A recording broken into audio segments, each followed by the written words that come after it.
The Egadi relics. In November 2013, a research team working off the northwestern coast of Sicily brought to the surface a collection of bronze battering rams, corroded helmets, and fractured weapon fragments from a depth of 100 meters. The artifacts were not randomly scattered. They formed a concentrated field across the seabed, aligned in patterns that suggested intentional positioning during combat. Carbon dating and material analysis confirmed what historical records had long suggested but never proven. These were the physical remnants of the Battle of the Egadi Islands, fought in 241 BC between Rome and Carthage. It was the final engagement of the First Punic War, and until this discovery, it existed only in written accounts. No battlefield had ever been found. No wreckage had been confirmed. For over 2,000 years, the location remained theoretical. The discovery should have been straightforward. Ancient naval battles leave debris. Ships sink, metal corrodes, wood disintegrates. What the archaeologists found, however, did not align with expectations. The bronze rams, which were mounted on the prows of warships to pierce enemy hulls, were recovered in nearly perfect geometric arrangement. Despite being submerged for more than 2 millennia, they had not drifted with currents, nor had they been displaced by seismic activity. They remained fixed in place, as though the battle had paused mid-strike and the ocean floor had simply accepted them without disturbance. Marine geologists examined the site and found no evidence of sediment buildup that would naturally anchor such objects. The seabed in that region is known for strong undercurrents, yet the rams had not moved. Further analysis revealed another inconsistency.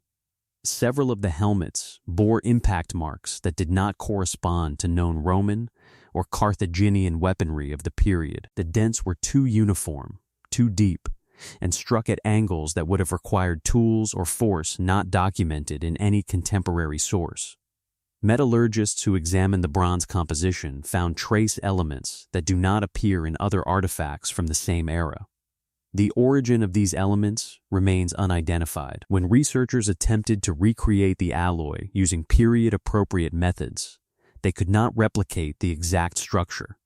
Historical records state that up to 50 Carthaginian ships were destroyed and 10,000 men perished in the battle. Roman forces were said to have trapped the Carthaginian fleet, cutting off their route and sinking them in a decisive strike. Yet no human remains were recovered from the site. Not a single bone fragment, no personal effects beyond military hardware, nothing to indicate the presence of the thousands who allegedly died there. Oceanographers noted that while organic material degrades, bone and certain textiles can survive in deep, low-oxygen environments for millennia. The absence is unexplained. In 2015, the Italian Ministry of Cultural Heritage restricted further exploration of the site. No official explanation was provided. The artifacts were placed in controlled storage, and requests for independent analysis have been declined. One researcher involved in the initial recovery described the site as archaeologically sterile beyond the metal. If 10,000 men died there, the ocean kept no record of them. Only the weapons remain. The sealed remedy. A laboratory in Rome received 5 small circular tablets extracted from a corroded tin vessel recovered decades earlier from the Relito del Pozzino, a Roman cargo ship that sank off the coast of Tuscany approximately 2,000 years ago. The vessel had been excavated throughout the 1980s and 90s near the ruins of Populonia, a major trade hub connecting the eastern and western Mediterranean. Among the cargo were Syrian glass bowls, bronze jugs, ceramic amphorae, and a wooden medicine chest containing surgical instruments, a mortar, 136 drug vials, and several cylindrical tin containers. One of those containers had remained completely sealed. When opened, it held 5 medicinal pills, perfectly preserved and still intact after 2 millennia submerged in seawater. Chemical analysis identified zinc compounds, iron oxide, starch, beeswax, pine resin, and traces of plant-derived organic matter. Based on their composition and shape, researchers concluded the tablets were likely used to treat eye infections or inflammation. The findings were published and filed as a remarkable but explainable discovery. Ancient pharmacology was more advanced than previously assumed. The story should have ended there. It did not. What the published report did not emphasize was the condition of the pills themselves. They were not degraded. They were not partially dissolved or compromised by moisture. Despite being stored in a wooden chest inside a shipwreck, submerged in salt water for 2,000 years, the tablets showed no signs of water infiltration. The tin vessel had remained sealed, yes, but tin corrodes. Salt water is corrosive. The chest was made of wood, a porous organic material. Yet when the container was opened, the pills were dry, not damp, not crumbling, dry, as if they had been stored in a climate-controlled archive. Marine archaeologists who examined the wreck noted another irregularity. The medicine chest was located in a section of the ship that had sustained structural damage during the sinking. Water should have entered. The wood should have rotted and collapsed within decades, if not sooner. Other organic materials in the same cargo hold, including rope, fabric, and food stores, had disintegrated entirely.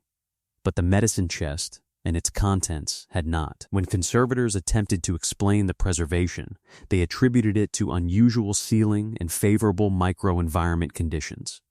Neither term appears in standard archaeological literature.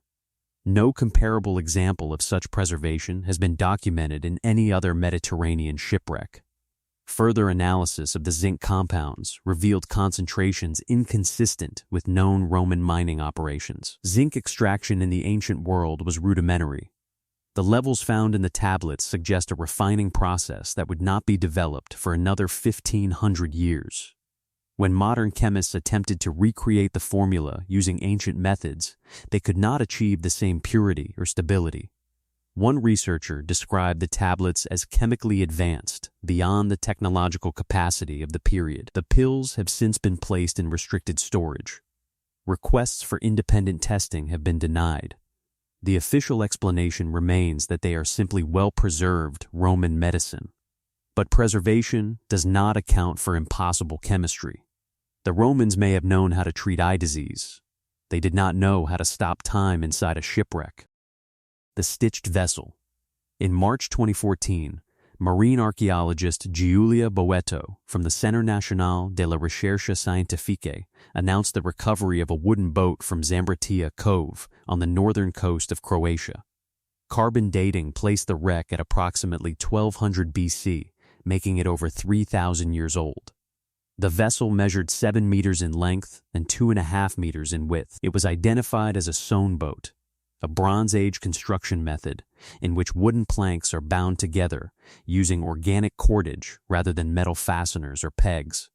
The technique was known to have been used in the Adriatic region until the Roman period, though few examples have survived. What made this discovery unusual was not the design or the age. It was the condition. The boat was recovered from shallow coastal waters where sediment accumulation is minimal and tidal movement is constant. Under these conditions, organic material typically degrades within centuries. Wood splits, fibers separate, and structural integrity collapses. Yet the Zambratija boat remained largely intact. The stitching, made from plant-based cordage, was still visible along several seams. The wooden frame had not warped or fragmented. Tree ring analysis identified the hull as composed of elm, alder, and fir, species that do not naturally resist prolonged submersion. When the samples were examined, researchers found no evidence of the microbial degradation or fungal colonization that should have been present after 3 millennia underwater. Boeto and her team conducted a detailed structural assessment. They found that the planks had been sewn together with remarkable precision, using a consistent stitch pattern that required both skill and time. The cordage had not rotted. It had not loosened. In some sections, it remained taut, as though the boat had been constructed recently and simply placed in the water. Marine biologists who inspected the wreck noted the absence of barnacle scarring, coral incrustation, or mollusk boring, all of which are inevitable on submerged wood in the Adriatic. The surface of the hull was clean, not pristine, but far cleaner than it should have been. Conservators attempted to explain the preservation by suggesting the wreck had been buried under protective sediment for most of its submersion. However, sediment analysis showed no long-term coverage. The boat had been exposed to seawater for the majority of its time underwater. A secondary theory proposed that low oxygen levels in the cove had slowed decomposition. Oxygen readings taken at the site were within normal range. No anoxic layer was detected. In 2015, Boeto's team announced plans to create a full three-dimensional model of the vessel and eventually a complete reconstruction. Dendrochronology was underway to determine the exact year the trees were felled. The results were expected within months. They were never published. The reconstruction project was quietly shelved in 2016. No explanation was provided. Requests to view the wreck or access the analysis data have been referred to the Croatian Ministry of Culture, which has not responded.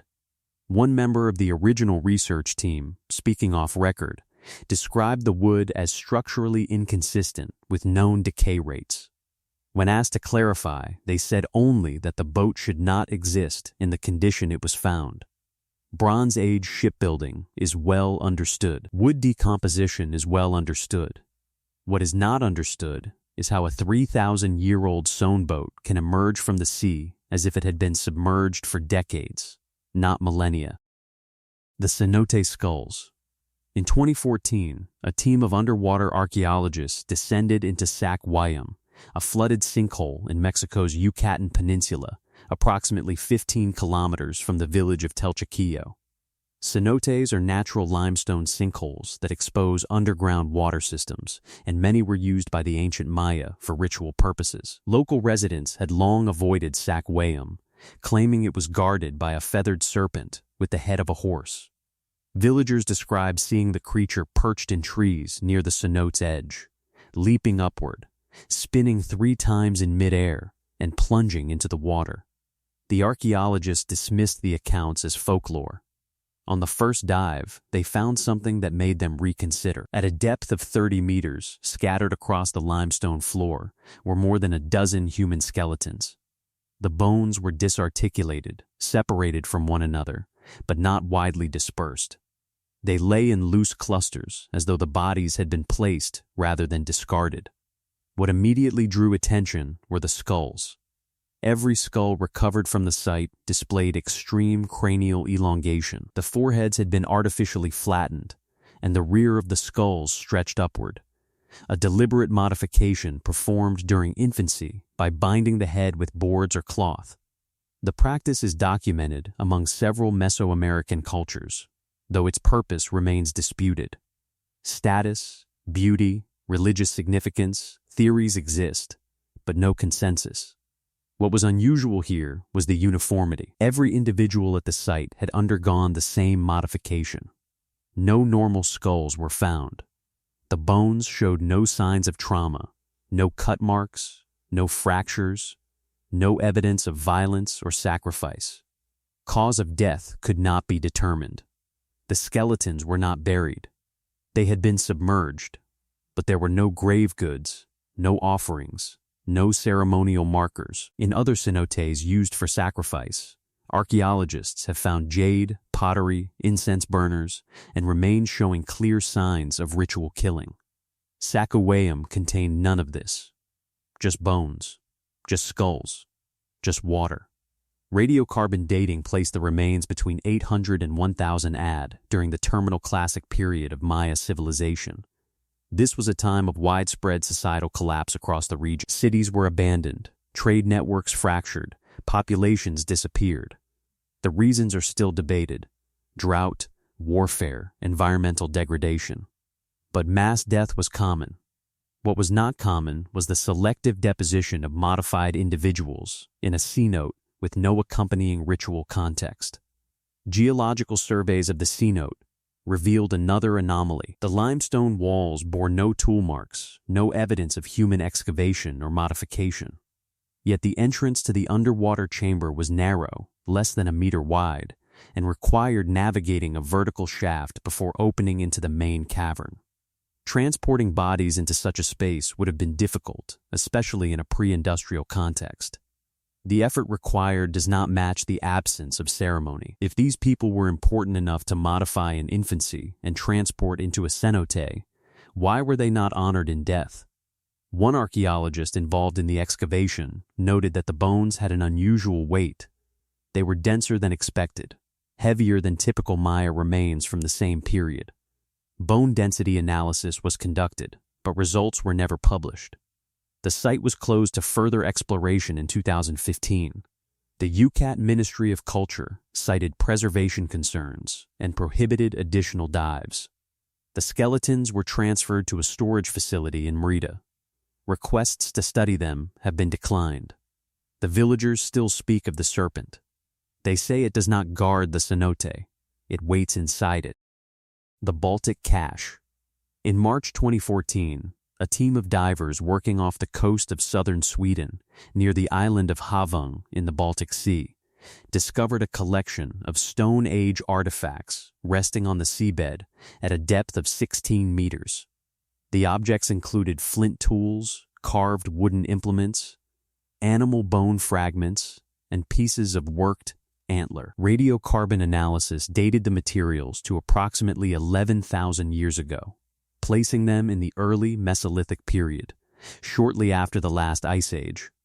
The items were identified as remnants of nomadic Scandinavian hunter-gatherers who would have occupied the region when sea levels were significantly lower and the Baltic was not yet fully formed. The discovery itself was remarkable. What followed was inexplicable. The artifacts were found embedded in gytja, a thick organic-rich sediment that accumulates at the bottom of eutrophic bodies of water. Gytja is anaerobic, meaning it contains little to no oxygen, which can preserve organic material for extended periods. Wood, bone, and plant fibers that would normally decompose within decades can survive for millennia under such conditions. The Swedish team attributed the preservation to this environment, but gytja formation takes time. It accumulates gradually, layer by layer, as organic matter decays and settles. For objects to be buried in gytja, they must remain stationary long enough for sediment to cover them. The Baltic seabed in that area is subject to strong currents and periodic storm disturbances. Objects left on the surface do not stay in place. They drift, tumble, or are buried unevenly.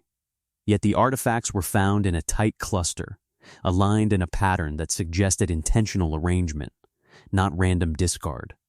The carved wooden tools were the most perplexing. Wood recovered from underwater archaeological sites of this age is typically waterlogged, brittle, and darkened by centuries of submersion. The Havung pieces were none of these things. They were solid, structurally intact, and retained visible tool marks along their edges. When dendrochronologists examined the wood cells under magnification, they found no collapse of the cellular structure, no expansion from water absorption, no microbial degradation. One researcher described the material as dimensionally stable, a term used for freshly worked wood, not relics submerged for 11 millennia. The flint tools presented another problem. Flint does not degrade underwater, but it does accumulate surface deposits, calcium carbonate crusts, algae films, mineral staining. The halving flints were clean, not polished, but absent of the accretions that form on submerged stone over thousands of years. Marine geologists examined the sediment around the tools and confirmed prolonged exposure to seawater. The chemical signature of the surrounding environment was consistent with long-term submersion. The tools themselves did not reflect this. In 2016, the research team attempted to date the gytja layer directly. Standard sediment chronology suggested the layer had formed no earlier than 8,000 years ago, roughly 3,000 years after the artifacts were supposedly deposited. The objects were older than the sediment that preserved them. When confronted with this inconsistency, the lead archaeologist suggested that the artifacts had been redeposited by natural forces and only later became embedded in gytja. No mechanism for such redeposition was proposed. Currents strong enough to move stone and wood across the seabed would not place them in neat, organized clusters. The collection was transferred to the Swedish National Heritage Board for further study. In 2017, access to the artifacts was restricted. No official reason was given.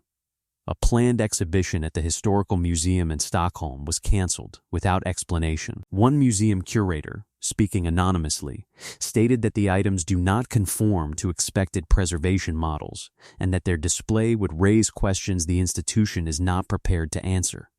The objects remain in storage. The site has not been revisited. If Stone Age Swedes left these tools behind, they did so in a way that defies every known principle of underwater archaeology. The Yonaguni Formation. In the spring of 1995, a dive instructor named Kihachiro Aratake was exploring the waters off the southern coast of Yonaguni, the westernmost inhabited island of Japan, when he encountered a massive stone structure rising from the seabed at a depth of 25 meters. The formation consisted of enormous rectangular blocks, stacked and aligned in what appeared to be terraced levels. Sharp right angles connected flat surfaces. Linear grooves ran parallel across the stone. There were features that resembled steps, platforms, and corridors.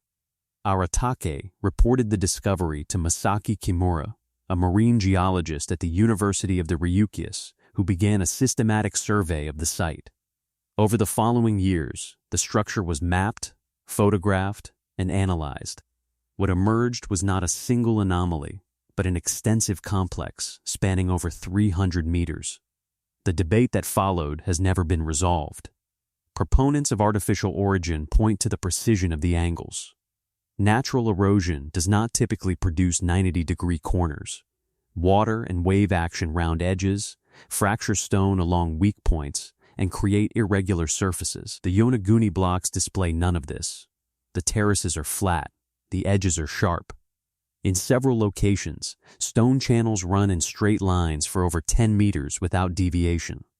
There are features that resemble staircases, with evenly spaced steps carved into vertical walls. In one section, 2 parallel grooves form a pathway approximately 2 meters wide, bordered on both sides by raised stone borders. If these are natural formations, they represent an extraordinary concentration of geometric regularity in a relatively small area. Geological analysis revealed that the stone is sandstone, a sedimentary rock that can fracture along bedding planes when subjected to tectonic stress. Robert Schoch, a geologist from Boston University, examined the site in 1997 and concluded that the features were the result of natural weathering and tectonic activity. Sandstone in that region is known to split into blocky shapes when faulted. Schoch argued that the right angles and flat surfaces were simply well-preserved examples of natural jointing. His assessment was published and widely cited. What it did not address were the carvings. In multiple locations across the formation, researchers have documented markings that do not correspond to natural erosion patterns. One stone face displays a series of parallel grooves, each approximately 5 centimeters deep and spaced at regular intervals. Another section contains what appears to be a carved symbol, roughly circular in shape, with radiating lines extending outward. Schoch acknowledged these features, but described them as ambiguous and did not include them in his final report. Marine archaeologists who studied the same markings found them inconsistent with known natural processes. One stated plainly, erosion does not carve circles. Radiocarbon dating of coral and marine organisms attached to the structure suggests it has been submerged for at least 10,000 years, a timeline that places it at the end of the last ice age. If the formation is artificial, it would predate the earliest known monumental architecture by several millennia. No tools have been found, no pottery, no evidence of habitation, no organic material that would indicate human activity. The structure exists in isolation. No similar formations have been discovered anywhere in the surrounding waters. In 2001, the Japanese Agency for Cultural Affairs reviewed the evidence and declined to designate the site as an archaeological monument. The reasoning was not made public. Kimura continued to advocate for recognition, presenting surveys, photographs, and measurements. His requests were not addressed. The site remains classified as a natural formation by the Japanese government despite the fact that no comprehensive geological model has been published to explain its features. Yonaguni sits on the edge of a tectonic plate boundary. Earthquakes are frequent. The island has been submerged and re-emerged multiple times over millennia. If the formation is natural, it is geology that looks like architecture. If it is artificial, it is architecture that has no origin. The Phantom City. In June 2013, the Greek Underwater Antiquities Department announced the discovery of what appeared to be an ancient submerged settlement in the Gulf of Alakanos, off the coast of Zakynthos in western Greece. Divers had documented extensive structural remains at a depth of between 2 and 5 meters, including large rectangular formations resembling building foundations, sections of what looked like cobblestone paving, and most notably, 20 circular stone bases, each featuring a precisely carved central depression measuring 34 centimeters in diameter. The bases were evenly spaced and aligned, suggesting they had once supported wooden pillars. Initial assessments by the Ephorate of Underwater Antiquities described the site as a major public building, possibly part of an ancient port settlement dating back over 2,000 years. Photographs were released. Plans for excavation were announced. The discovery was celebrated as a significant addition to Greek archaeological heritage. 6 months later, it was declared not to exist. In December 2013, a study published by a team of geologists from the University of Athens concluded that the formations were entirely natural, the product of a geological process involving methane seepage and mineral precipitation. According to the study, bacteria in the seabed consume methane gas escaping from underground reservoirs, and the byproduct of this biological activity causes dissolved minerals in the water to solidify into calcium carbonate concretions. Over time, these concretions can take on unusual shapes, including cylindrical forms and flat, disc-like structures. The circular stone bases, the study argued, were simply hardened mineral deposits formed around methane vents. The rectangular foundations were coincidentally shaped sediment formations. The paving stones were natural rock fractures. The entire site, they concluded, was a fortunate alignment of geological accidents. The explanation was accepted by the Greek Ministry of Culture. The site was removed from the archaeological registry. No further dives were authorized. Media coverage shifted from celebrating a lost city to praising the rigor of scientific skepticism. The story should have ended there. It did not, because the geology does not explain the geometry. Methane seep structures are well documented in marine environments. They form irregularly. They cluster around gas vents in chaotic, organic patterns. They do not align in rows. They do not maintain uniform dimensions, yet the Zakynthos bases were uniform. Each circular depression measured 34 centimeters across, within a margin of less than 2 centimeters.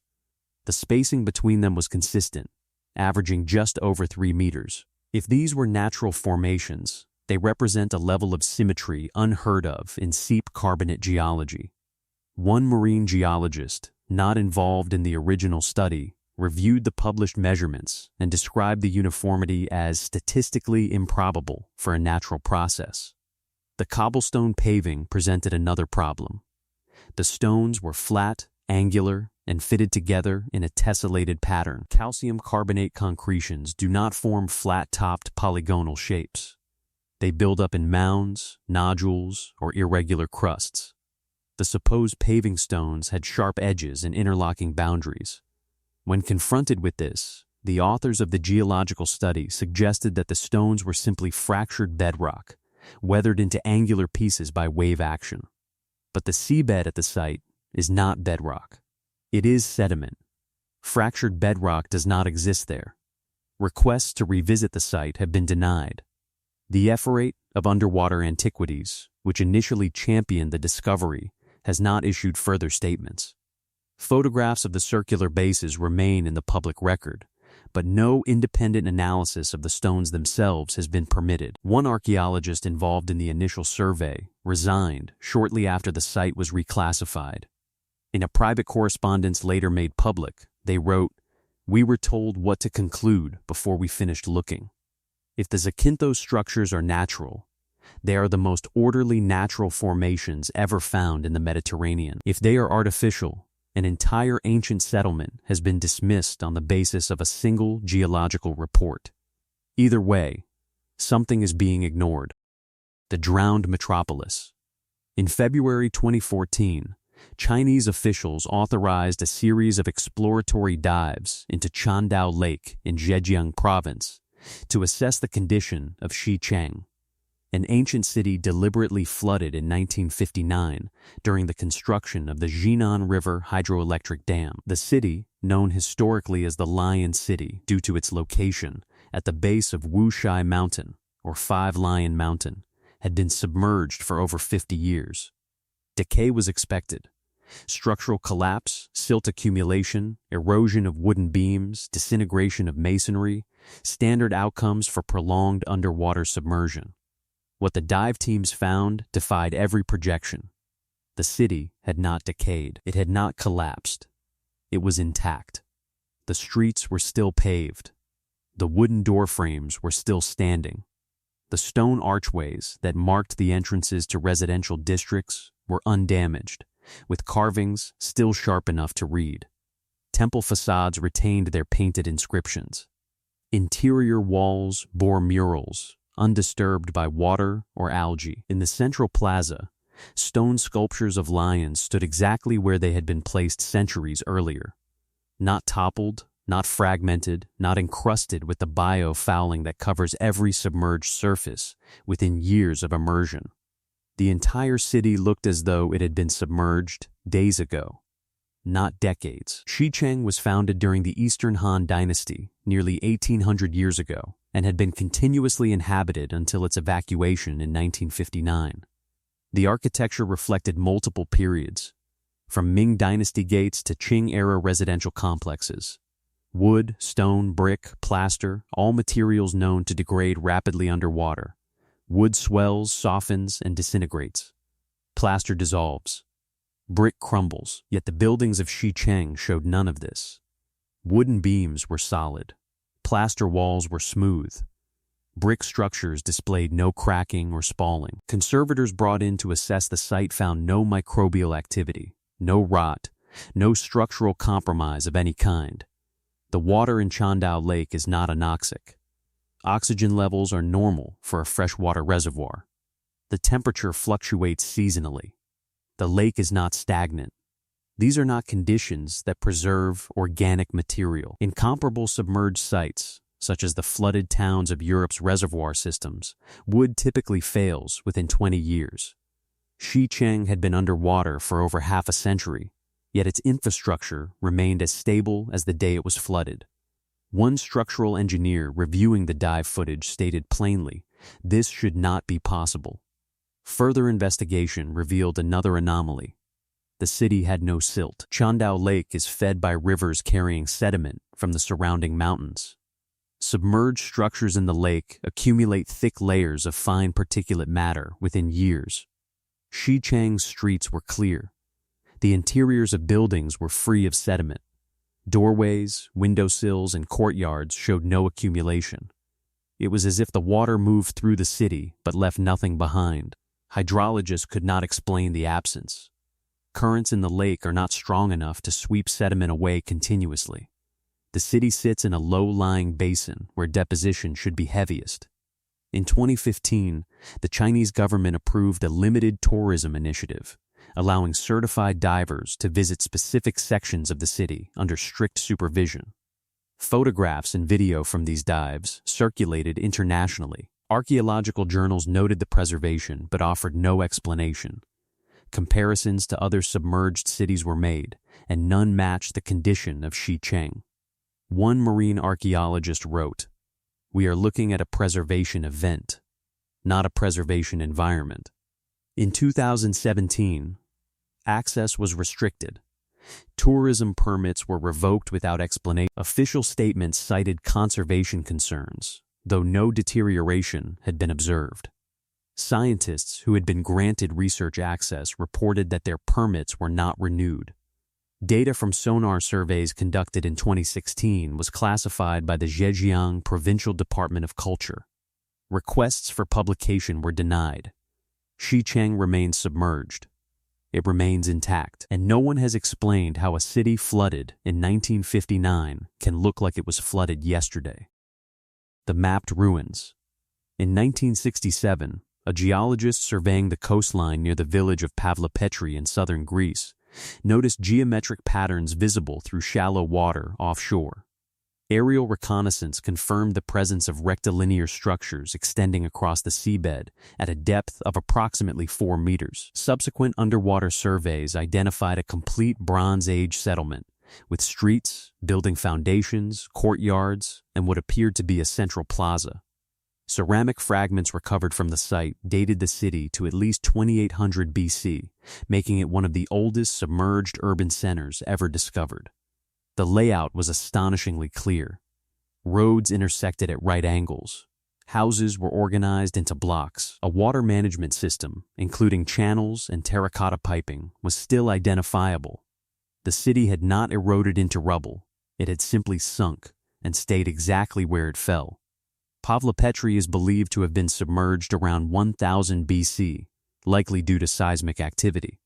The Peloponnese sits on a tectonically active fault line, and earthquakes have repeatedly altered the coastline over millennia. Subsidence, the gradual sinking of land, is well documented in the region. What is not well documented is the preservation of urban infrastructure after nearly 3,000 years underwater. Stone degrades. Foundations shift. Silt buries everything. Yet Pavlopetri remained legible. Not partially visible, but mapped with precision. In 2009, a team led by John Henderson from the University of Nottingham conducted a comprehensive survey using sonar imaging and photogrammetry. They documented over 15 distinct building structures, some with as many as 12 interior rooms. The central plaza measured 40 meters by 20 meters, bordered by what appeared to be public or administrative buildings. Roads connected residential areas to the plaza and extended outward toward the perimeter of the settlement. The water management system was traced across multiple blocks, with ceramic pipes still embedded in their original positions. Henderson's team produced a detailed 3-dimensional reconstruction of the city based on the underwater survey. The model was remarkably complete, far more complete than it should have been.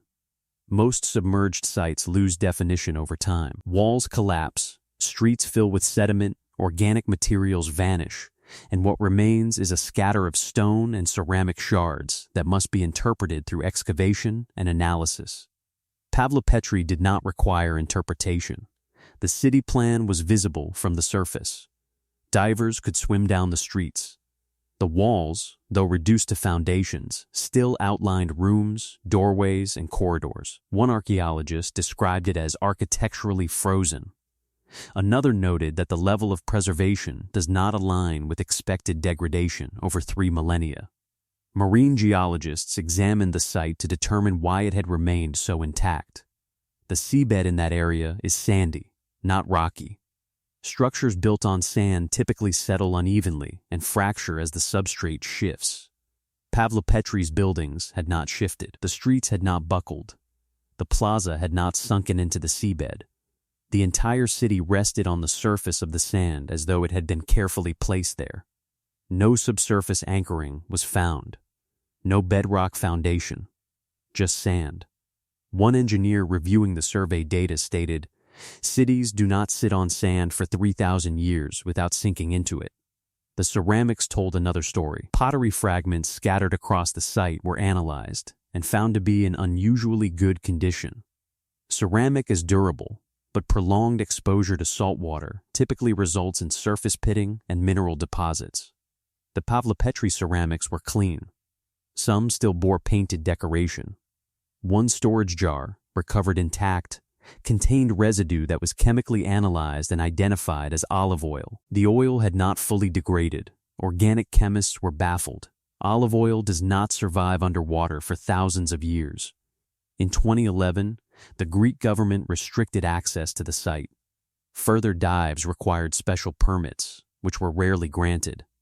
Henderson's team was allowed one additional survey in 2012, after which their access was revoked. no explanation was provided. The three-dimensional model of Pavlopetri was published in archaeological journals, but raw data from the surveys was never released. Requests for sonar files and photogrammetric datasets were denied. Pavlopetri exists. Its streets can be traced on sonar, its buildings can be photographed. But no explanation has been offered for why a city that sank 3,000 years ago looks like it sank 300. The Temple City. In 2001, French underwater archaeologist Frank Gaudio was conducting a survey in Abukir Bay off the northern coast of Egypt, searching for remnants of Napoleon's fleet destroyed during the Battle of the Nile in 1798. His team was using side-scan sonar and magnetometry to map the seafloor when they detected a massive concentration of anomalies spread across several square kilometers at a depth of roughly 7 meters. Initial dives revealed not warships, but stone, carved, inscribed, and impossibly large. What emerged over the following months was not debris. It was a city. Heraclion, the legendary port thought by many scholars to be a symbolic or exaggerated reference in ancient texts, was real, and it had been underwater for 12 centuries. According to historical records, Heraclion was Egypt's primary Mediterranean gateway before the founding of Alexandria in 331 BC. It was a religious and economic center, home to the Grand Temple of Amun-Gareb, where pharaohs were crowned and foreign dignitaries paid tribute. Cleopatra herself is believed to have been inaugurated there. The city was referenced by the Greek historian Herodotus and mentioned in various Egyptian inscriptions, but no physical trace had ever been found. By the 8th century AD, all references to Heraclion vanished from the record. It was presumed lost, destroyed, or possibly mythical. Yet here it was, 70 meters beneath the surface of the bay, structurally intact and filled with artifacts that should not have survived. Gaudio's team recovered colossal statues of pharaohs, some over 5 meters tall, carved from red granite and quartzite. These were not fragments. They were complete, unbroken, lying on the seabed as though carefully laid down rather than toppled by catastrophe. Alongside them were hundreds of smaller statues depicting gods and goddesses, a limestone sphinx, and massive stone blocks inscribed with both Greek and hieroglyphic text. The main temple structure was identified through its foundation stones, which remained aligned despite 1,200 years of tidal movement and seismic activity. Inside and around the temple were 64 ancient ships, their wooden hulls still discernible, and over 700 stone and lead anchors. Gold coins, bronze weights, ceramic vessels, and dozens of sarcophagi were recovered, many still sealed. The preservation was extraordinary. Wood does not survive underwater for over a millennium unless buried in anoxic sediment, yet the ship timbers were intact enough to identify construction techniques. The statues bore no significant erosion, no biofouling, no coral incrustation. Granite and quartzite are hard stones, but saltwater dissolves surface detail over centuries. The statues from Heraclion retained crisp edges, fine carving, and legible inscriptions. One Egyptologist examining photographs of the recovered pieces remarked, "They look recently submerged." Geological studies indicate that Heraclion sank due to soil liquefaction, a process in which waterlogged sediment loses stability during seismic events. The Nile Delta is prone to such subsidence, and much of the ancient coastline has shifted or disappeared over millennia. What geology does not explain is the organized state of the ruins. If the city had collapsed suddenly due to liquefaction, structures would have buckled, statues would have fragmented, and ships would have been crushed or scattered. Instead, the city appears to have settled vertically, almost gently, with objects remaining in place. Streets are still traceable. Building foundations are aligned. The temple precinct is spatially coherent. One marine archaeologist involved in the survey described the site as architecturally calm. Further analysis revealed another anomaly. The sarcophagi recovered from the site were made of limestone and granite, materials that absorb water. After 12 centuries submerged, they should have been saturated, weakened and cracked. Several were opened on site. Inside, the remains were desiccated, not waterlogged. Bone and textile fragments were dry. One coffin contained a linen shroud that, upon analysis, showed no signs of prolonged water exposure. It had decayed as though kept in a tomb, not submerged in the sea. In 2003, Egypt's Supreme Council of Antiquities restricted access to the site. Gaudio's team was granted limited permits for continued excavation, but independent researchers were not allowed. Artifacts were transferred to storage in Alexandria, and many have not been publicly displayed. In 2013, plans for an underwater museum at Heraklion were announced, but never materialized. The site remains classified, monitored, and largely off-limits. Heraklion was myth until it was found. Now it is real, preserved in a way that makes no physical sense. The city sank, but it did not decay, and no one has explained why.